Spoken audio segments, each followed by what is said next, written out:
गीताधायनशीलस्य प्रणयं परसश्च नैव सन्ति हि पापानि पूर्वजन्म कृतानि च।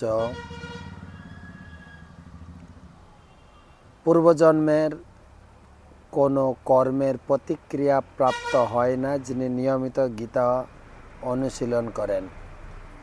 আজকের গীতা পাঠ দশম অধ্যায়ে दूतं छलयतामस्मि तेज तेजसी नामहं जयस्मि व्यवसायोस्मि सत्यम सत्यवतामहम। अनुवाद, समस्त बंचनाकारीদের মধ্যে আমি আছি দূতক্রীড়া, তেজস্বীদের মধ্যে আমি তেজ, আমি বিজয়, আমি উদ্যম, আমি বলবানদের মধ্যে আমি বল। তো মানে আপনি দূতক্রীড়া করতে গিয়েও ভগবানকে মনে করবেন, কিভাবে লোককে চিটিং করতে যায়।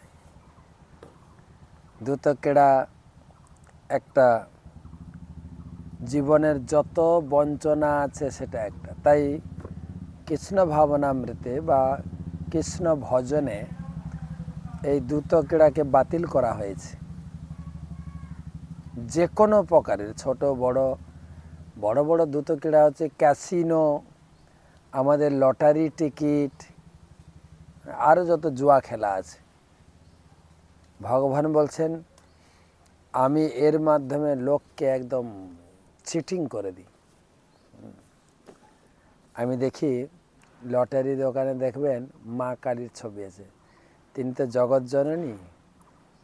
যে এই জিনিসটা যে খারাপ সেটা বোঝানোর জন্য মা, যেরকম আমরা নিজেদের মধ্যে কাউকে কিছু বোঝাতে গেলে যদি খুব নিকট লোক হয় তাকে এরকম বোঝায় না, এই খারাপ কাজটা তুই করিস না। মাও সেরকম ইঙ্গিত দিচ্ছেন, এই খারাপ কাজ করিস না। দূতক্রীড়া। আর তেজস্বীর মধ্যে কারোর ভিতরে প্রচুর তেজ, কত বল, কত উদ্যম দেখলেই মনে আসবে ভগবানের শক্তি এর ভিতরে আছে। ভগবানের শক্তি না হলে কারোর ভিতরে তেজ বল কিছুই থাকতে পারে না।